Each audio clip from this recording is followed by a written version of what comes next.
Hmm. Hey guys, what's up? It's a little different on video. Chappy here. Chaps Fantasy Chat, Tuesday nights on the Lenny Melnick Fantasy Sports Network. Um, Attempted Zoom last weekend, and it didn't go so well. I think this time it's working. Um, Waiting on verification, but it's interesting because you know you get all this mixed talk about are we going to start? Are we not going to start? It doesn't really matter to me anyway, because we're at this point where I think it behooves all of us to rethink what we talked about early on in the preseason when things were going on as scheduled, right? And I've been talking the last couple weeks about diamonds in the rough, if you will. Tonight I want to touch on a couple more of those, but really, I think it's time for us to start resetting our lists and thinking about draft strategy again, because it's inevitable that sooner or later there's going to be news one way or the other. um, you know if the season doesn't happen, it's not like you lose anything by extra preparation, right? So and I know for sure if they do announce and we are able to play ball, I'm planning on joining a couple more leagues, because we're going to have about 2 months worth of um, slow time, if you will, where they're playing games but they don't count yet, and it's really going to infuse a whole new interest, and there'll be new leagues starting up and all that stuff. So I'm looking forward to that part of it. But I think it's important that we start talking about position by position and maybe give them a little bit more different of a look than we did last time when we did it last time. So tonight we'll be talking about catchers, which I want to talk first off about overall draft philosophy, and then we'll talk about the actual players, right? So happy to have you guys with me. I'm assuming I'm working. I'm assuming everything's going well. Um, Still waiting for verification of that. I see John Sully's in the chat room. So, John, let me know you can hear me. Lenny, I see you're in here as well. So, just got a lot of good things to talk about tonight. I know it seems slow. It feels slow, right? But we need to be preparing for what's going to be very fast once there's a final announcement. So let's first start talking about, last week we talked about, some players on the cusp of stardom. I don't know how many. Awesome. Thank you, Lenny. Appreciate it. We talked about a number of players last week that, we felt were underappreciated. This week, I just kind of these guys are a little bit deeper dive, but I think it's important to talk about their potential and their opportunity, to be frank. So I got about 5 or 6 more players, just to kind of put a bow on some of those players that didn't may have gotten overlooked last week. But then again, I want to talk about catching as well. And I think it's important. We're going to try and break these guys down into tiers. We're going to talk about why we value them where we do. And, like I said, again, I'm treating this as though it's January, right? Because we're 2 months out. I mean, here we are. We're May 5th. Happy Cinco de Mayo. I'm not drinking tequila. You guys know I'm drinking whiskey. But we're talking about July 4th. That's dose months, right? So, I mean, that's equal to being in January. So let's treat it as that. And Catcher's a pretty deep position. I had a philosophy change at catcher, and we'll get to that in a little bit. But it's interesting because you'll have to evolve as the year goes along, and you get into these drafts and you analyze, and things happen. Players fall to you, players get sniped from you. You have to adjust to that, right? So we're going to talk about that a little bit as well. But some of these players who I really I didn't want to let get past us last week, right? So last week we talked about Julio Urias. I, I, I- think it's important to take note that the Dodgers are really deep at pitching. And all that said and done, it's not your traditional deep. They're deep with really good players. Two guys I want to talk about in the Dodger organization that have major league experience now are Dustin May and Tony Gonsolin. And when we talk about these guys, we're talking about them and we're putting them in perspective, right?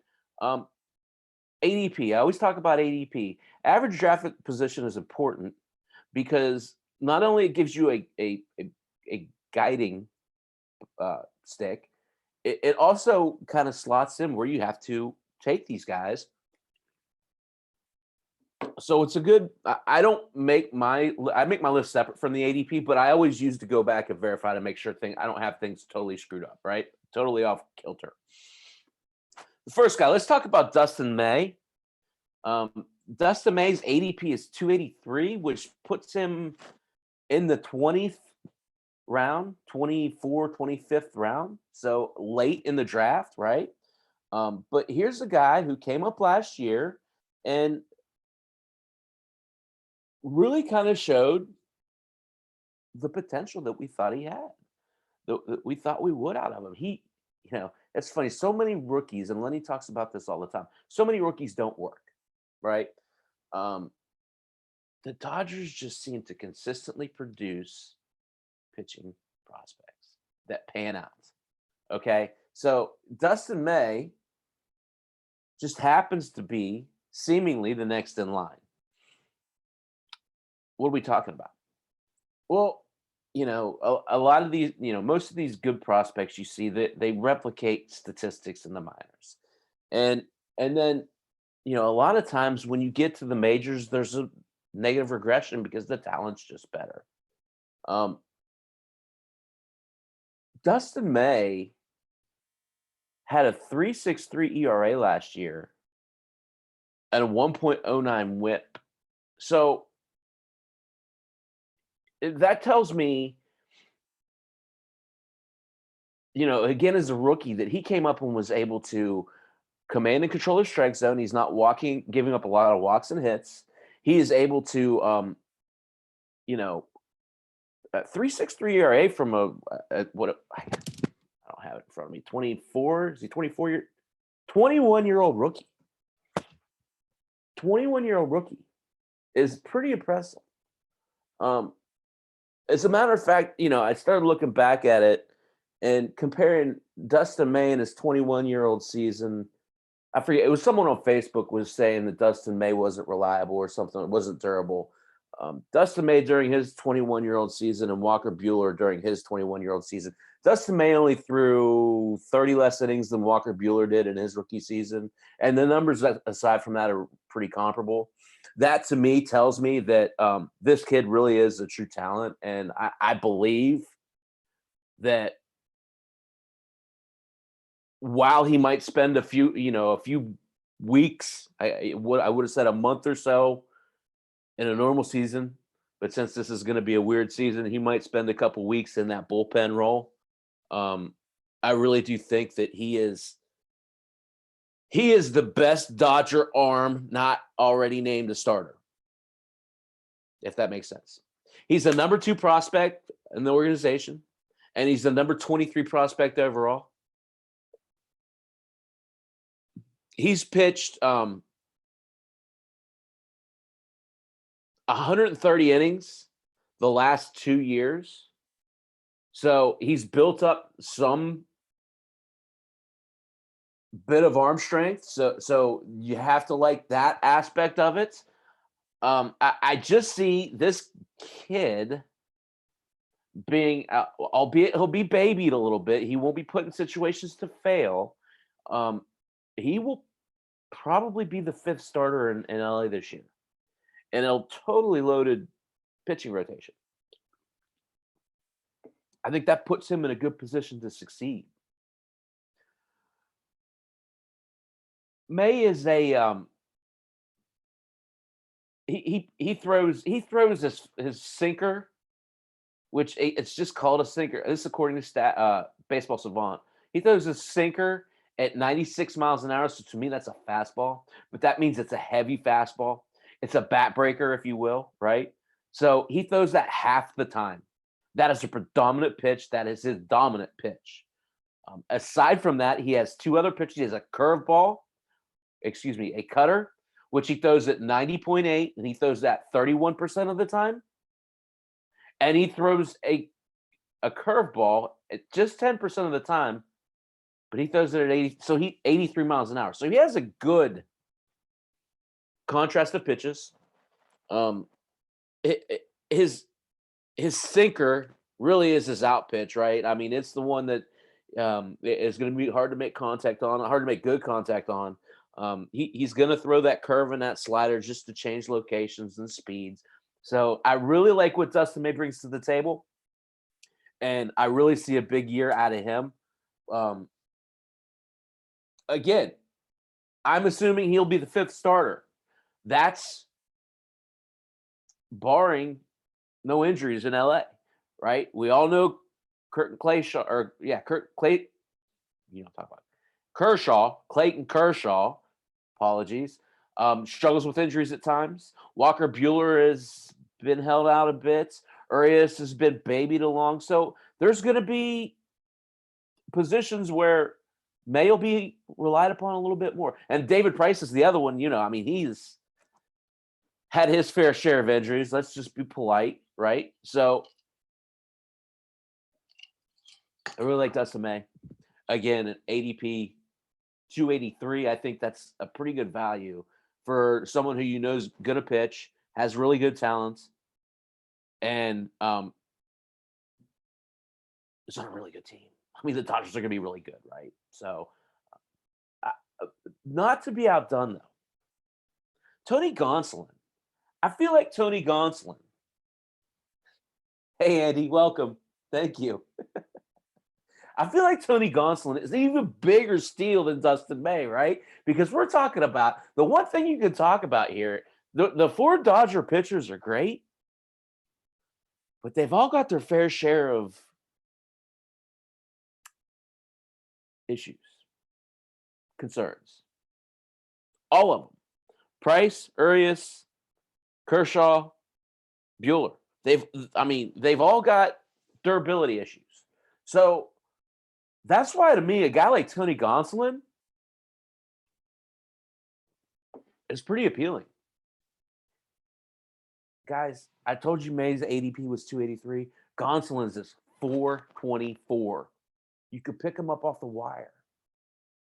I mean, unless you're in a really deep league, he's free, right?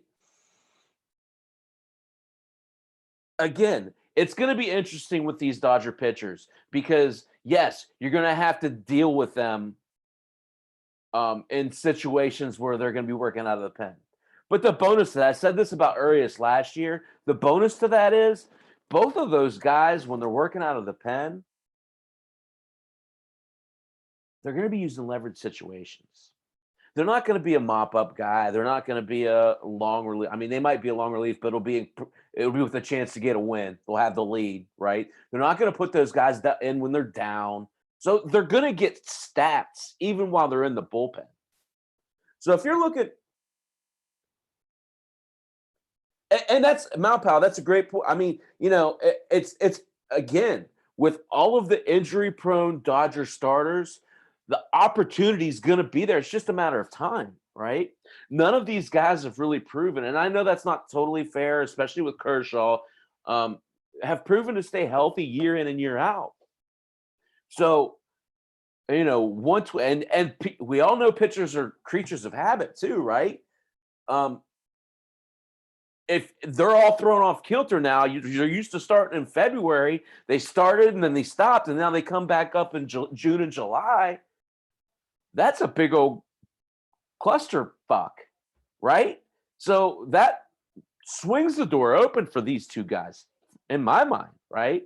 What I like about Gonsolin, number 6 Dodger prospect, a 2.93 ERA and a 1.05 WHIP last year, 8.3 Ks per 9, in 11 games with 6 starts. He's a little bit older. He's a 25-year-old rookie. But here's the thing. He was a reliever, and they transitioned to a starter. That doesn't happen very often, first off. But what happened is they saw just how good his split finger is and the fact that it could be a dominant pitch. And that really is what Gonsolin works off, is that split finger fastball. Um, Another thing I really like about Gonsolin, he has this trio of pitches that batters just can't seem to hit. His curve, his slider, and his split finger makes up three pretty dominant pitchers. In fact, he limited opponents to a 178 batting average, just 9 of 75 against the split, slider, and curve. His split finger, again, is his best pitch, but statistically, those other two pitches are elite. Again, I like the opportunity here, even though he needs a few things to break for him to get into that rotation. You have to feel like the Dodgers are going to be extra precautious, and instead of drafting a guy at the end of your draft, who is going to blow up your ERA, who might do it, why wouldn't you take a chance on a guy like this who has been damn near unhittable for the last 2 seasons?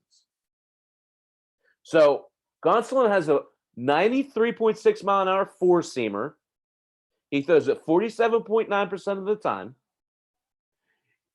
He has a 86.6 mile. So this is more of a true split finger as opposed to Mays, right? Excuse me, that was a sinker. I apologize. But the 86.6, it's a really good out pitch for Gonsolin. But then he has 2 more. The slider, which he throws at 88 miles per hour, he throws it just under 17% of the time. And he throws the curve at 80 miles an hour, 10% of the time. So just enough to keep hitters off guard. I really like this kid, and I feel like he's underappreciated. It's a shame my buddy Dave Craig isn't. He's a huge Dodger fan. And I told him I was going to be talking Dodgers tonight. So I'd love to get his take on that. But I feel like even in leagues I'm in with him, because I'm in a couple leagues with him, he's not been drafted, and I feel like he should be. So interesting. Want to hear you guys' thoughts on that. You're listening to Chaps Fantasy Chat. I come to you on Tuesday nights at 7. We're using this brand new platform, Zoom, which I think is pretty awesome. I'm decided to put sleeves on. My arms are too flabby. I'm wearing my Mountaineer shirt, and my Bulls hat. So King Hap said I had a face for radio, and I thought I'd spruce it up a little bit. So, what do you guys think? You guys on board with May and Gonsolin? How about, here's another one. How about Jose Urquidy? His ADP is a little higher up there. It's 204. 25 years old. He's the Astros' number 2 prospect.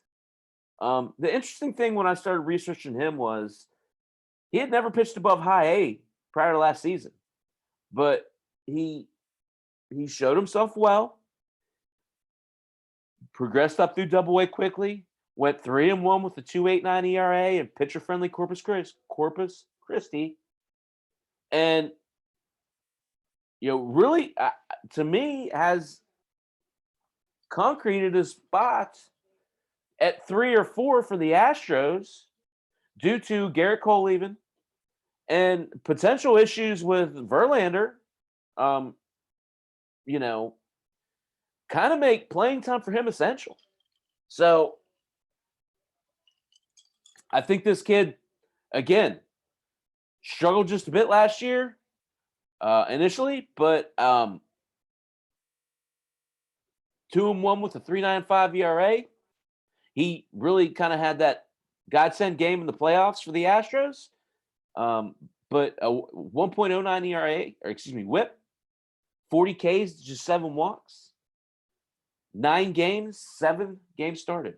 So I think that this kid is in a position for success.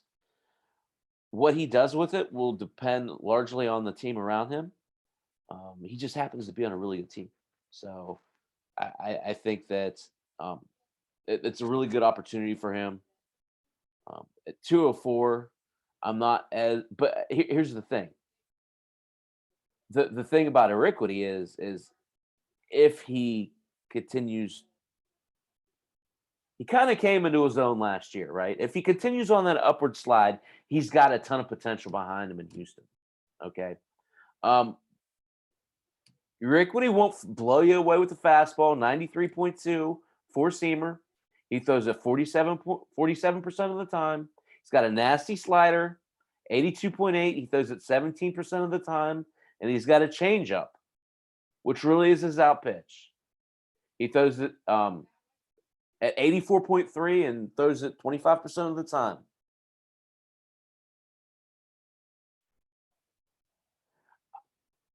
Again, he'll have offensive support around him. I look for his ERA to be up in the fours.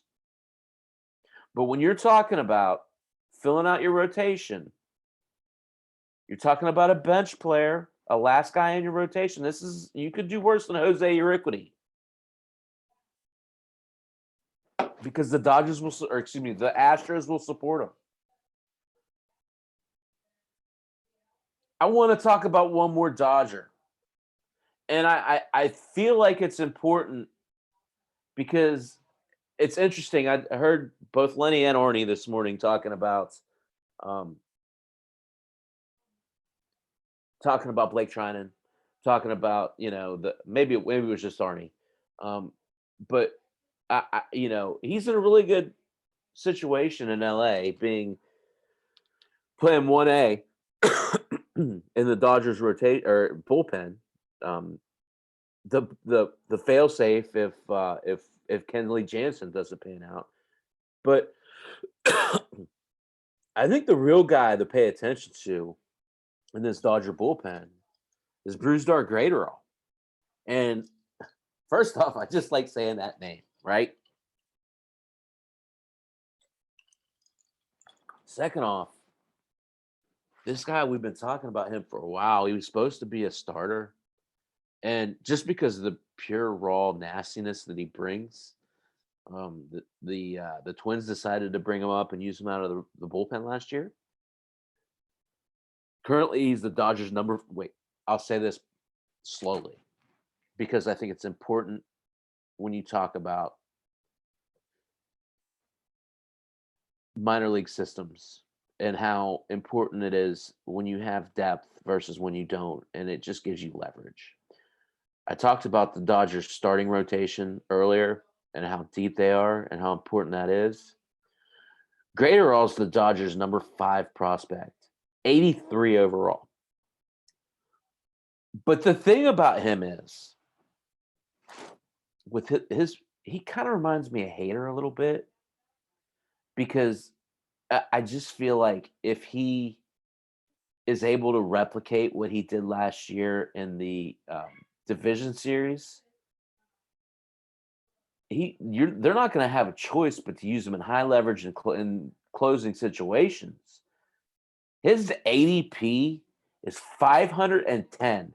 If you're in a league that has saves, holds, and saves separate, however, if holds are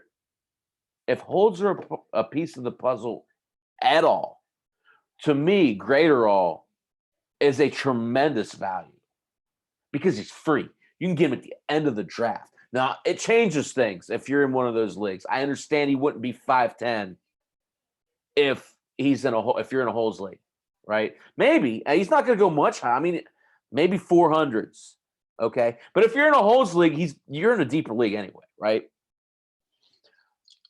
Here's what I like about Brusdar Graterol. They bring him on last year in the division series against the Yankees. He threw his first 15 pitches at 99.9 miles per hour or higher, and he struck out Cam Maben on a nasty slider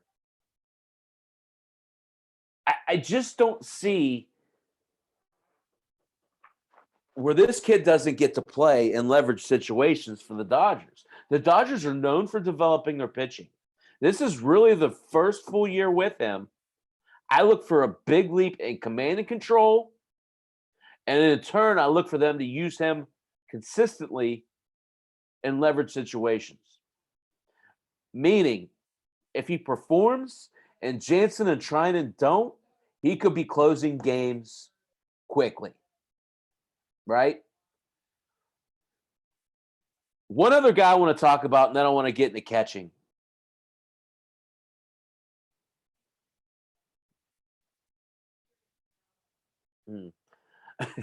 It's tough because when you make these lists, it's funny because you make these lists and you start talking, you list all these players, and guys get cut out because you want to talk about the best of the best, right?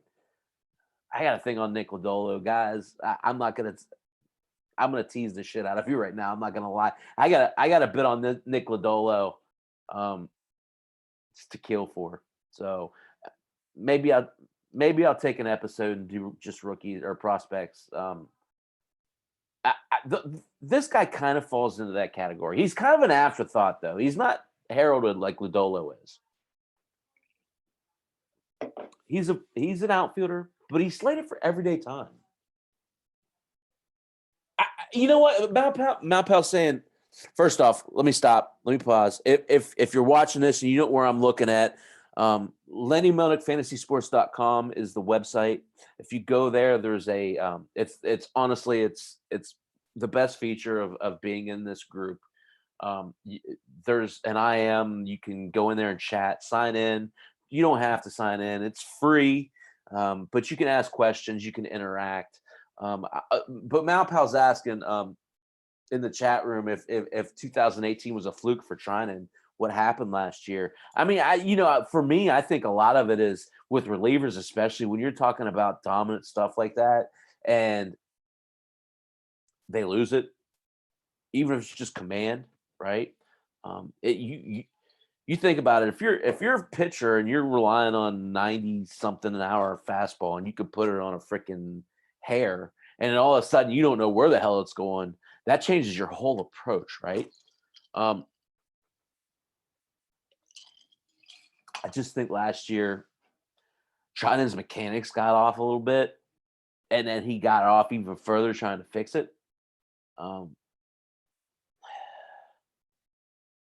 Again, I like the fact that the Dodgers do a really nice job of teaching the art of pitching. I feel like he can recover. There won't be a whole lot of pressure on him in that Jansen's there as well. Graterol's there as well, right? He just has to be one of a team. I don't know if he rebounds. He's good. Year before last, he was absolutely good, Andrea. He was absolutely good. But I feel like, again, betting man, if you're asking me Jansen, Trinan, Graterol, I'm taking a kid, man. I'm taking a straight gas because he could end up being a Josh Hader. He could strike out 130 batters like that. He's got that kind of talent, right? Those other guys, we've seen what they've had. They've been good. They've also been not good, right? So give me the talent all day, every day. Hey, I don't know if you guys noticed it. This is totally off subject. You guys know I'm a big Matt Manning fan. Some dude in one of my Facebook posts posted this pic with him and his old man. Matt Manning looks like a kid compared to his old man. The dude said Matt Manning's 6'6". His dad must be like 6'10". I mean, humongous, right? So those of you guys that haven't heard me talk about him, I really do believe that Matt Manning's a better pitcher than Casey Mize. I think he's the true Tiger ace.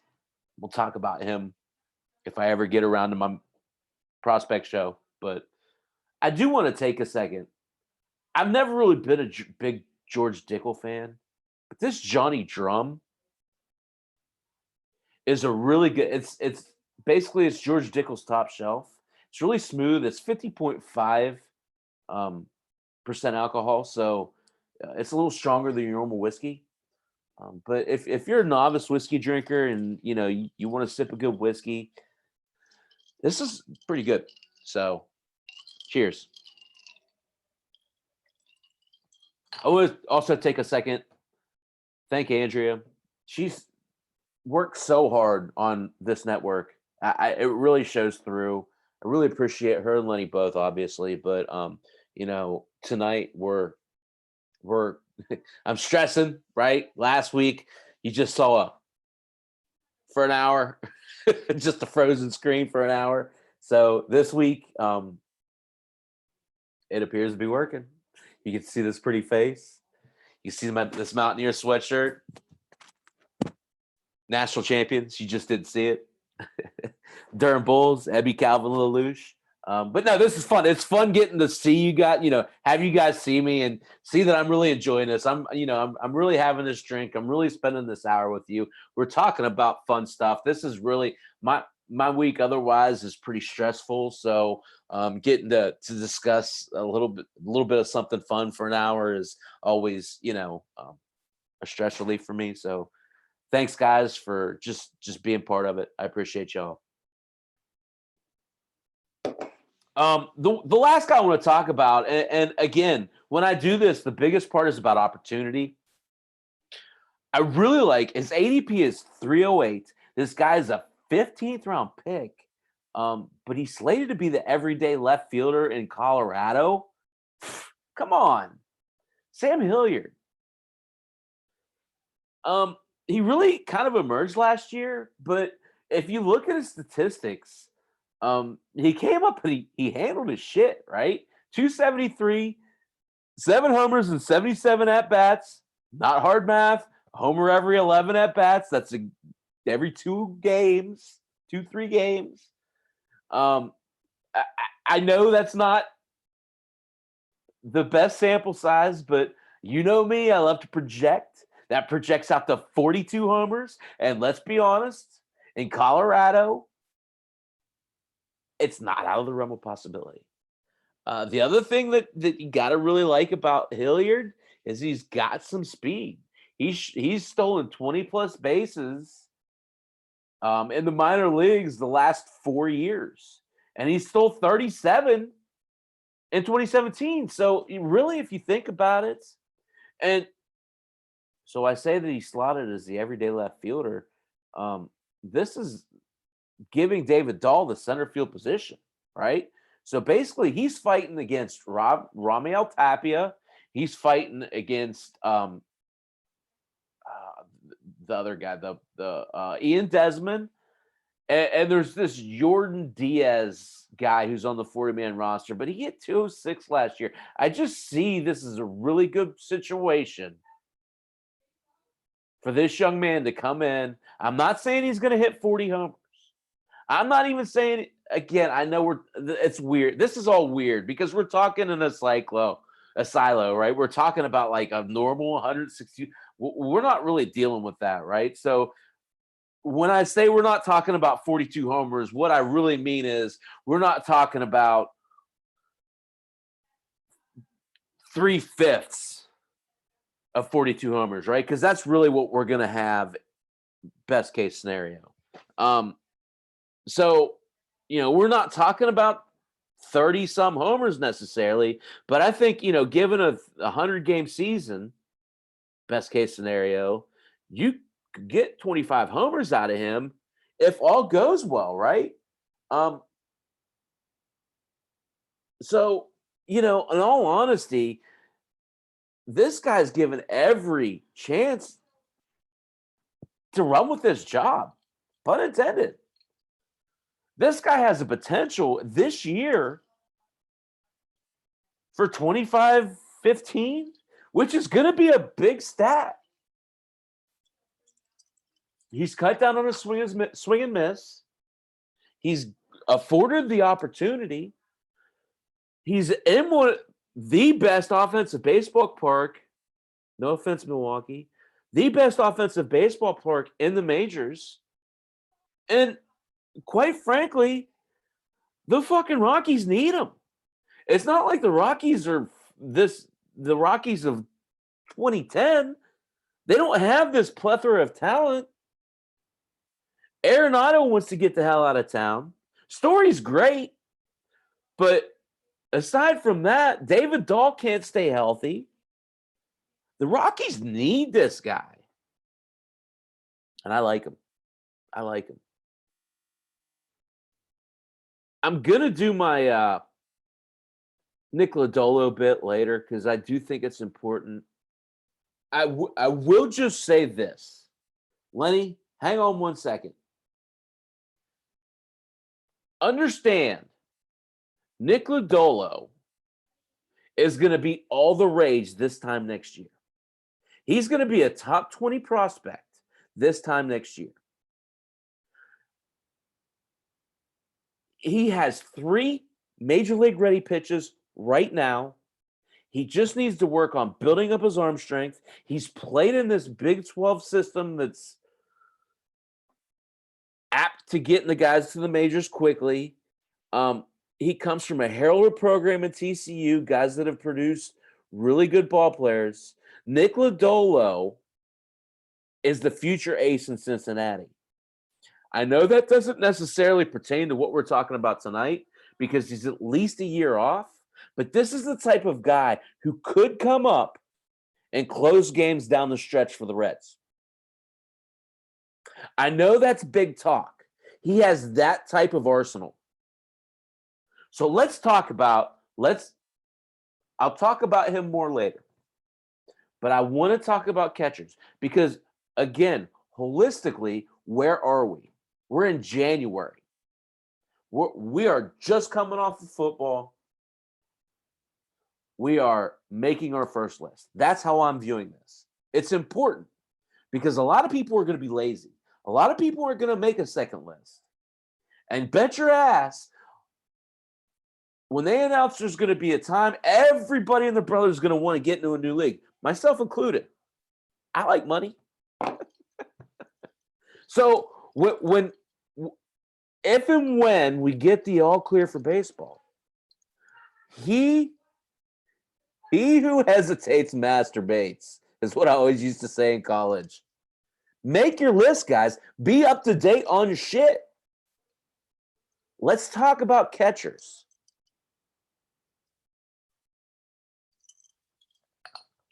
And again, when I do this, I did this a little differently this time because I felt like I owed you guys something different. But what I did is I categorized, I made my list blind to the ADP as I always do, but then I took the top 5 of each category. I put them in green. So last time what we did is we tiered the guys, right, according to how many greens they got, right? So I'm big on the bar. So green is like the elite bar. So it's always the top, basically quarter to third of the category, right? So if it's average, you're talking about anybody with a 275 up. If it's homers, you're talking about 25 to 30 up, depending on the position. So you set a bar is basically the moral of the story. And you try and make it so that the elite of the elite at that position are identified, basically. So what I did tonight, and I want to talk through this, is I did the top 5 of each category, counting stats, average homer, RBI, run, and I normally do stolen bases. I did stolen bases, but it's just a little different for catcher because there's not much that much speed at catcher, right? So talking about prioritizing the best of the best at each of these categories, but then also ranking our players. And again, George, what's up, brother? Good to see you, man. Thanks for stopping by. I appreciate you. First off, before I get into these rankings, I do want to say thank you to the guys in the chat room. As we transition from our previous platform to this Zoom video platform, which by the way I love. I know I'm not much to look at, but I like the far showing the Farva stash and showing my Durham Bulls, my Ebby Calvin LaLoosh, and my Mountaineer pride. It's fun to kind of it adds an extra dynamic. Showing off my whiskey, all that stuff. But I want to take a second and thank the people that made this all possible, and particularly um, Lenny Melnick and Andrea Lamont. You guys are great. I know that this has been tough going through this where we're not playing sports. It's been tough for me because, like I've said in weeks past, this is one of those things where this is a stress relief. This is something that takes my mind off of everyday bullshit, and it's just not. You know, it's weird because I try. I'm here in Indianapolis, and I drive past Victory Field, the Pirates AAA team, the Indianapolis Indians, every day on my way to and from the work. And I always love this time of year because when you go home, you see them out practice. You can literally see them out like get warmed up, like long tossing and stuff, right? Um, it's really cool. First off, if I'm a field junkie, I love to always be going to new fields. I've been pretty lucky to live in 4 different places now and see a lot of cool fields in the meantime. But the Indians field, Victory Field, is top notch. It's one of the best fields I've ever been to, regardless of level. Um, it's the. I'll say this: everybody wants to trash talk the Pirates, and myself included, right? But fact of the matter is, you're not going to find a better fucking ballpark in the major leagues, in the major fucking leagues, than PNC Park. You're not going to find it. It's not going to happen. I would say the same thing about Victory Field here in Indianapolis. I'm not born or bred here, right? So it's not like I'm biased in that I live here, but honestly, I've been to Durham, I've been to Charlotte, I've been to other places. Victory Field's beautiful. So just a salute to minor league parks, and I know that they're struggling right now, right? You don't know if they're going to be, what facet they're going to be in when this all comes back up, but there's some nostalgia to watching a minor league game, and especially in some of these beautiful, the old parks are something different, right? I haven't been to a whole lot of old parks, admittedly, aside from Wrigley, but there's a different feel to that. These new parks that are designed well and engineered well, it's really kind of cool to go to. Okay, I'm sorry, I'm rambling. Let's talk about catchers, right? um, I'm not even going to get into Stratomatic, Mount Pal, George, which I'm enjoying, by the way. I'm really enjoying it. If you guys don't know what Stratomatic is, it's simulated baseball games. Andrea was kind enough to get us into this, and I've thoroughly enjoyed it. I set my lineup every night as though they're really playing. I go in and I make roster moves as though they're really playing. It's really fun. It's a totally different philosophy too, because it's not the traditional. Well, I have Matt Chapman and Matt Olson and like that. They don't fucking care about names. It's more about like production. So you kind of have to pick and choose. I'm really enjoying my time, and thank you, Andy, for setting that up, and thank you, George, and some of the other guys for inviting me and um, having me in this league. It's been a lot of fun. So let's talk about some catchers. We're at 7:44. It's funny, these things kind of they get past you quick. I didn't know if I had an hour's worth. It's looking like I'm gonna have hour plus. But let's talk quickly about holistically the catching position. It's funny because my thought process changed dramatically as the draft season went on this position. And it's fun to reflect on this. I'm just like a lot of you guys. I probably did about 10 drafts, probably about 5 of them for some sort of skin of the game, nothing big. My big draft is yet to happen. But when I first started out, the first draft I did, um, it was it was an auction, and I had this idea of running the table, right? Like getting the two best guys. I got so here's what happened. I got Gary Sanchez. I got him for like 19 bucks in this auction. And at that point, I thought, shit, 34 homers, I could put him on my DH. Why not bum rush this and get another really good catcher so that you have trade capital during the season? So what I did is I went out. I'm not a big Real Muto fan, but I went out and I let everybody spend their money, and I got Real Muto for $15. So I'm sitting on Gary Sanchez and Real Muto. And again, this is like my first draft of the year, right? And when I first did it, I'm like, I got this. I got the two best catchers. I'm looking at 60 something homers, blah blah blah, right? But then I started to look at it. There's a lot of talent in this position, and you can find good value with this position. So it's funny because you kind of have to, George, you're right. You kind of have to adjust as the draft season goes on. This is a position that I definitely adjusted to as the draft season went on. So let's talk, okay? And as we go through this, I'll kind of talk about some of these guys and why I think it's important to make. Again, I know I say this all the time, to make these lists, to understand who you value more than who. Because if you don't know that, you're doing yourself a disservice. So right off the bat, this is important. Right off the bat, let's talk about catcher number one. No, it's not JT Realmuto. I understand he had a 275 average, which makes it a value.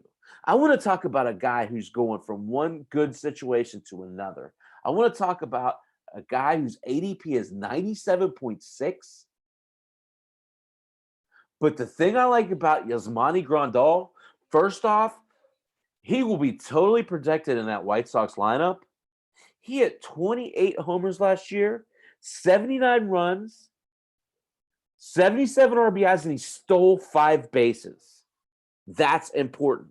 Believe it or not, I'm not going to talk about stolen bases much at the catching position, but I think it's important to take note that he stole 5 bases last year. 246 average. He's not in the top 5. I will give you that. He was third in homers with 28 homers. Second runs with 79. He was tied for second, and RBIs with 77. Why I like Grandal over Realmuto? The lineup, the protection. I just think this guy, again, the value. It all comes down to the value, guys.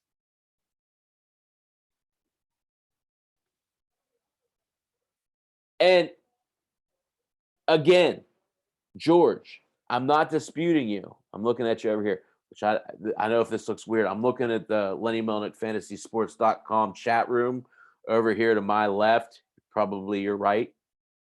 But Realmuto is the best catcher. I'm not saying he's not. What I am saying is, though, at 50 draft capital points later, 97.6, he's a much greater value. That's the point. That's the point when you're making these lists. Okay? I'll take a 30-point dip in average to take a real player at 52 and draft the best catcher at 97. That's my thought process on it, and that's why I have him over Realmuto.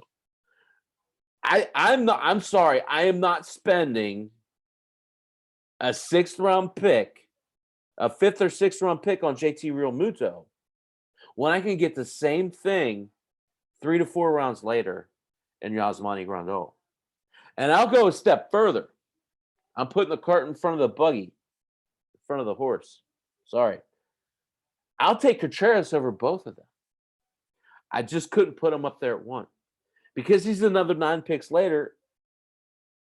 And I feel like I don't feel like, I know that with David Ross as their manager now, and with a very competent and capable Victor Caratini, you're going to see a lot of Wilson Contreras DHing when he's able to, left field, third base, right field. He's going to get protected big time. Of this top 3, Grandal, Real Muto, Contreras, and I know I'm a bit of a homer. I'm a big Cubs fan. Wilson Contreras is the biggest value here. Again, for perspective, Gary Sanchez is going at 76. Contreras is going at 106. Who do you prefer?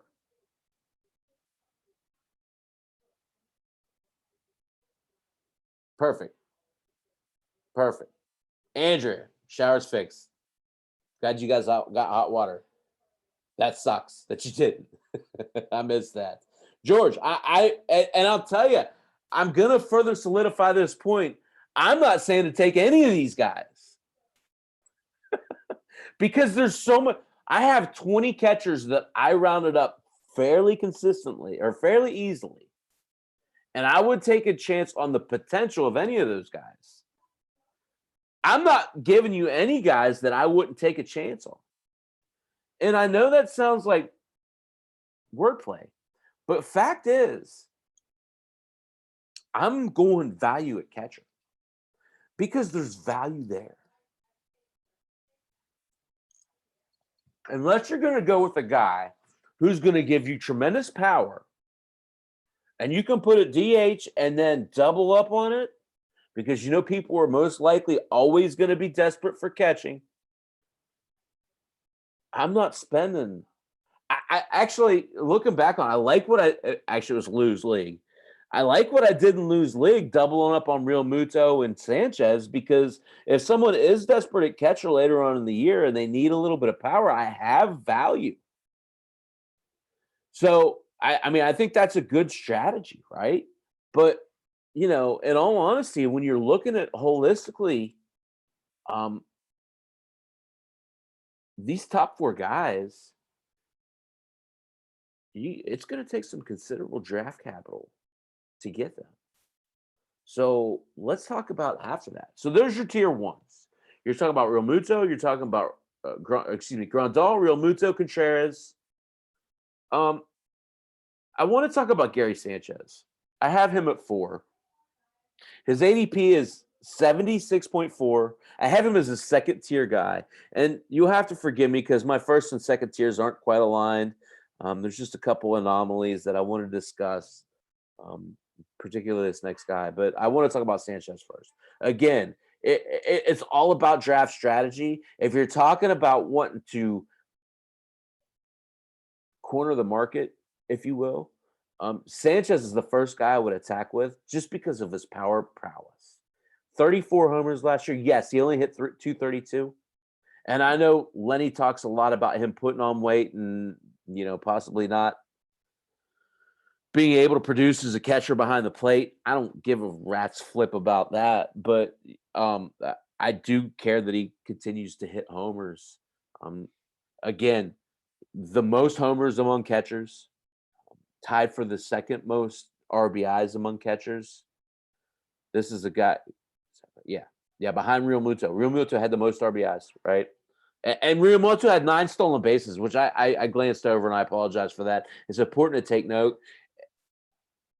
And when you're building a team, if a catcher, if any position player, if any offensive player gives you numbers in a spot where generally that position doesn't, it's an advantage. So the fact that Real Muto has 9 stolen bases and there were only 4 players with more than 3 at that position, it's an advantage. It's +6, right? So again, Grandal had 5, Real Muto had 9. Another layer as to why I like Yaz Grandal. He had 5 stolen bases, third most in the position. Okay, so back to Sanchez. 77 RBIs, tied for second. The 232, we talked about this last year, needs to come up a little bit. It's not the 2-0 whatever he was year before last, but it is still a liability. But again, if you're drafting a player like Chris Davis or Joey Gallo or Miguel Sano, you're gonna lose some batting average anyway. So 232 compared to some of those guys, maybe that's an improvement, right? Um, it all comes down to preference and draft strategy. I have him below these other three guys because I feel that average is a glaring need, and he gives you no stolen bases. The other three guys above him don't do that, right? Even Contreras, yes, he's not going to steal a whole bunch of bases, but he hit 272 last year. Not in the top five. He was seventh among the position of the guys that I charted, to be clear. Okay. But again, these are all the guys that are probably going to be drafted. So that's what we're really talking about anyway, right?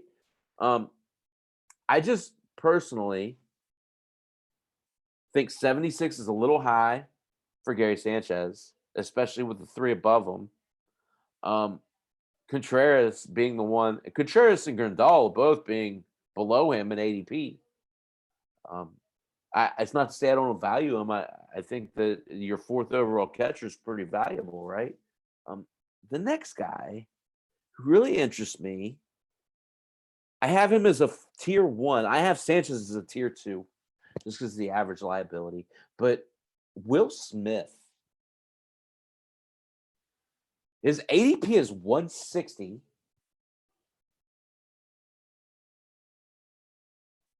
What Malpal, what I like about Contreras is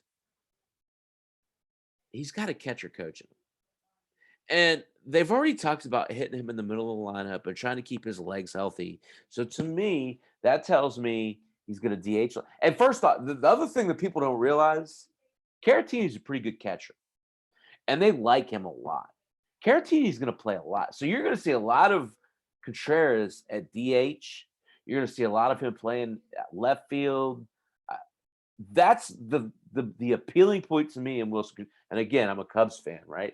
And Wilson Contreras is the fact that they're going to keep his legs fresh. They're not going to overuse him behind the plate, and they can do that because they have Caratini. So he's going to hit in the middle of the lineup. You're going to see him a lot at DH, and they got this Miguel Amaya, who's like a 21-year-old prospect. Um, you really could see him ending up being predominantly a DH, which is going to boost all of his numbers. Okay. Um, Back to Will Smith. 253, 15 homers, 30 runs, 42 RBIs, 2 stolen bases. This is one of those kids who didn't play full season. And because he didn't play full season, those numbers could go up. And they could go up. They could go up a lot because I mean, it's funny you hear about all these talents and all these prospects, right? Um, and you hear, I'm not going to sit here and lie, the Carter Kieboom. No, that's not it. The Keep Ruiz is the guy that I've been tracking for a couple years now for the Dodgers. But they've had other players, right? This is a guy who they've really liked for a while, and last year, um, so weird. Last year came on and kind of stole that job. So why does it keep taking me to that Will Smith? He only played in about sorry, I'm having some technical difficulties here. What he only played, there he is, all the way at the bottom. Gotta love it. Um, he only had 170 at bats last year. 170 at bats, and 15 homers. Is that right? Yeah. So my math ain't great. That's a homer every 12 or so at bats. You guys know I love to do this. Projects out to 45 homers over 162 games. Now, he'll never hit that, I don't think. But can he hit 30? 253 and 30 out of your catcher is pretty damn good. So that's why he's one of these guys that's interesting to project, right? I have him right below these top four because I feel like those guys are elite, but I feel like this guy can grow into that elite as well. And you're absolutely right, Mal Pal. The Dodgers don't want to trade Ruiz, and he's one of those guys that maybe won't. Oh, his stats won't jump off the page, but he's a high average guy and he's a high defensive guy. So they're gonna have a hard time with Will Smith and this Ruiz kid. So it'll be interesting to see. At 160, I do feel like it's right on the cusp there, right? So you're talking about a 13th, 14th round pick. That's a fairly high investment, but if he's a 30 homer potential guy, I like him there, right? How about Mitch Garver, Minnesota, ADP 113. I really do believe that the thing about is 273 last year, 31 homers. Second among he had only Gary Sanchez had more homers at that position than he did. That was kind of surprising to me. Third amongst runs at 70, only behind Real Muto and Grandal, albeit fairly considerably. Nine runs behind Grandal and 22 behind Real Muto. But again, 67 ribbies, seventh in the position. I like the 113. I think it's a little high. But again, when you're comparing him to those elite guys, his number 273, sixth in the position in batting average, is pretty respectable, right? So I like him a lot. It'll be interesting to see what happens if he could stay healthy for the full year. But at 113, he's being drafted fairly high. The reason I have him there is to draw a correlation with Omar Narvaez. George.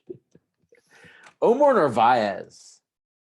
This is what I like about this guy. First off, people don't realize his ADP is 204. So double almost what Garver's is.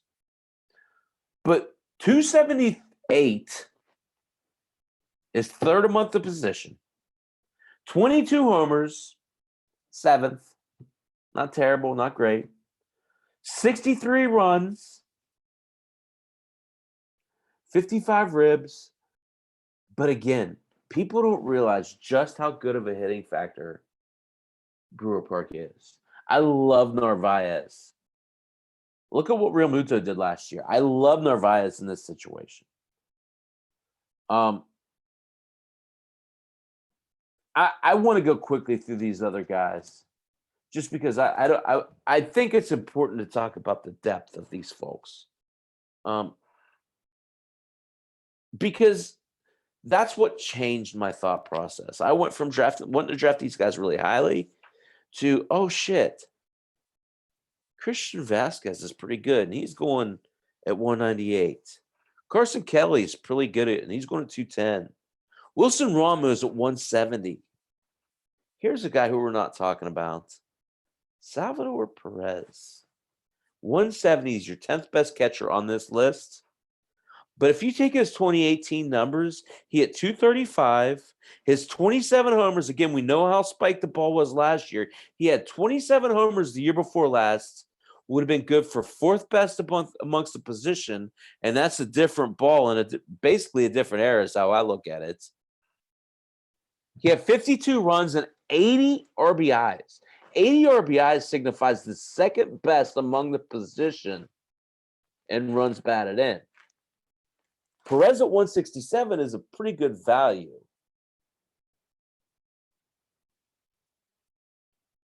Travis d'Arnaud at 261, that rounds out your catcher ones. We're talking about players that you can really invest in here, right? Robinson Chirinos.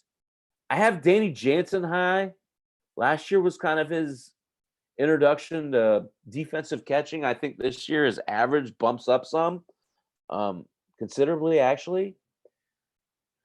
Francisco Mejia, Isaiah Kiner Falafel. We've heard Lenny talk about him a lot. His ADP is 425. I mean, just way low.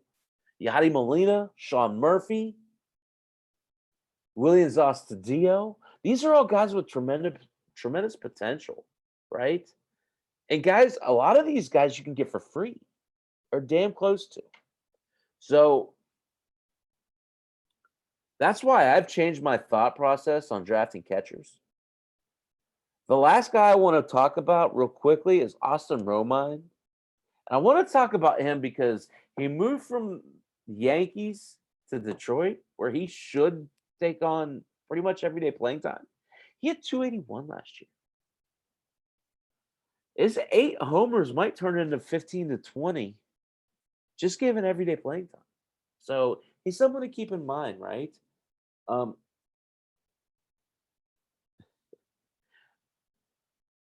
Guys, I feel like we're on to something here. We need to start talking about these guys, okay? So next week rather, I'm going to try and talk about probably the corner infielders. I might talk about a few prospects. But again, I just, before I sign off, I want to say a sincere and tremendous thank you for Lenny Melnick for putting this website together, for Andrea Lamont for helping us through all this technical stuff, and let's be quite frank, putting this website together. No offense, Lenny. Thank you guys for being in the chat room. Malpal, George, Michael Majid, John Solly, Lenny, Andrea. I love you guys' support. I really appreciate you guys. Chappy, Chaps Fantasy Chat comes to you on Tuesday nights on the Lenny Melnick FantasySports.com network. Go sign in. It's free. Got the best baseball minds in the industry in there. Like I said, next week we'll talk about either first base or corner, one of the two. But I feel like this is a really good exercise in really just kind of doing a second take on our list, right? Because I want to be prepared. So until next week, wash your hands, wear your fucking mask, listen to Lenny Melnick. Weekdays at 9. I love listening to him. I love getting his insight. So it's a great network. Appreciate everybody. Check me out next Tuesday at 7. Love you guys. Take care. Bye.